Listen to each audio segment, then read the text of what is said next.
so much again for joining me on this channel. As always, I'm very grateful for all your previous views, likes, subscriptions and shares. I'm going to apologise for not posting last week. Unfortunately, I wasn't feeling very well, but I am better now. We haven't looked at a movie for a little while, so I thought we would explore some of the Buddhist themes in the 1993 hit comedy Groundhog Day, written and directed by Harold Ramis and starring Bill Murray and Andie MacDowell. Bill Murray plays Phil Connors, who is a local weather reporter. Cynical, self-obsessed, and to put it bluntly, has contempt for everybody around him. The premise of the film is beautifully simple. Phil Connors goes every year in February to film the Groundhog ritual. But what he discovers is that he becomes trapped on that day. He lives it over and over again, and somehow he has to try and break this cycle. Now, I confess, when I first watched the movie as a kid, I didn't know much about Groundhog Day. And it wasn't until I was putting this together that I actually realised there's a lot more to it than first meets the eye. It also took me a long time to work out if groundhog was a compound word or hyphenated.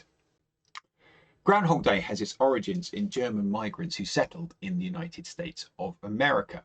There is an old law, an old tradition, if you will, that if a hedgehog saw its shadow on Candlemas, then there's going to be 6 more weeks of winter. Now, Candlemas in the Christian calendar was when Jesus was presented to the temple. So, in the United States of America, in the town of Punxsutawney, the ritual is still carried out today. And if the groundhog doesn't decide to come out, and it's going to be 6 more weeks of winter. Now, originally, of course, in Germany, hedgehogs would have been used, but as hedgehogs aren't native to North America, the groundhog was adopted. In the movie, Phil has to go and film this event. He absolutely hates, loathes, and despises every second of it. The Buddha talked about suffering, or dukkha, a universal truth, and Phil Connors is certainly suffering. He loathes his job and he loathes the ritual of the groundhog, and he loathes even more having to be there and filming it.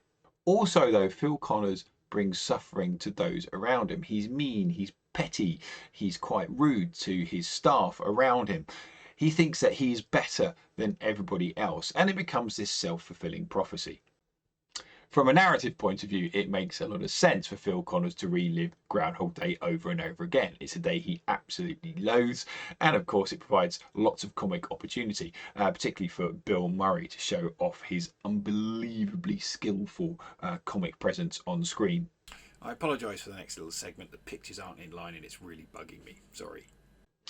As he relives the day over and over again, there's one character called Ned that he keeps meeting. Ned is an insurance salesman, and Phil finds him unbelievably irritating, particularly as Ned is always very enthusiastic, very chipper, and to be honest, actually just very earnest and very nice. I don't think it's an accident that Ned is an insurance salesman. Insurance is effectively protecting yourself from uncertainty in the future. And if something happens to you that's unpredictable, then you have a contract with the company and they will give you financial recompense to make sure that you are okay. And the Buddha talked about impermanence, Anicca. That is, nothing is ever certain, nothing ever stays around.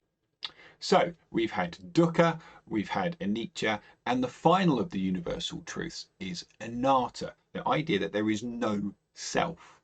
There's a really nice cinematic contrast because Phil Connors is all about the self. He is all about himself. He's all about living by his rules, his guidelines, and not caring about the consequences for anyone. And it really does bring up a really vibrant contrast to the idea of the universal truth in Buddhism that there is no self at all.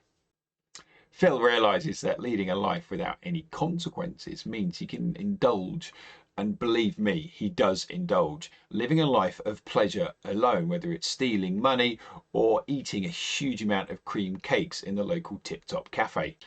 The concept of Kamma in Buddhism, or intentions of actions, is a crucial one. We are judged, if you like, not by the outcome but our motivations. And Phil's motivations at this stage are still very much about self-interest. Living the same day over and over again becomes repetitive, and Phil realizes that actually he's not happy. He is dissatisfied with himself, living for pleasure alone.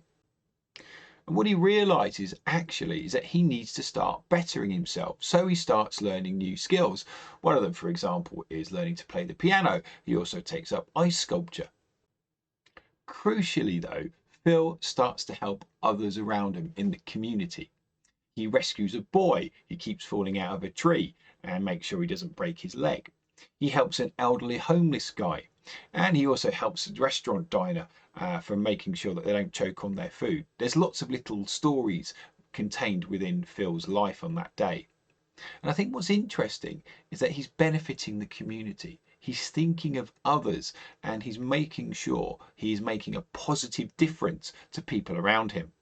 There is this idea in Buddhism known as the Noble Eightfold Path, and it's a way of achieving enlightenment in Buddhism. And if you look at Phil's actions in the movie, he does follow these ideas. Certainly, right action, he starts making sure that he's behaving better. He's making sure he's putting in the right effort too. And of course, he's making sure, certainly with right speech, he's talking to people more kindly. A beautiful quote from the Buddha. Thousands of candles can be lighted from a single candle, and the life of the single candle will not be shortened. Happiness never decreases by being shared. And there's a lovely illustration of this in the way that Phil conducts himself towards the end of the movie. He is spreading that joy. He is making sure that people around him are happier. And it's a lovely picture, isn't it? This idea of a candle, that single flame can spread around, and the life of the candle isn't shortened. It's simply increased, and the whole community can benefit from that. I won't give away the ending on Groundhog Day. If you haven't seen the movie, I strongly recommend that you do watch it. It is genuinely one of my favourite movies.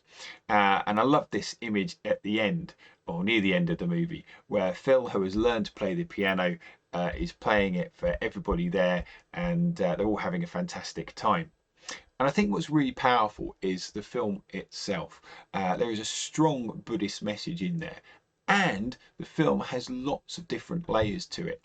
You might be able to find some more attached to other religions and other philosophies. Have a look yourself. As always, I'm very grateful for your views. Oh dear. I have no idea what happened there. I apologise. It was just weird. You could certainly argue that at the end of the movie, Phil has achieved some kind of enlightenment. As always, I'm very grateful for all your previous views, likes, subscriptions and shares. If you're able to, please leave a comment and give me some suggestions for what we can explore next time. Until then, take care of yourself, and as always, enjoy your learning.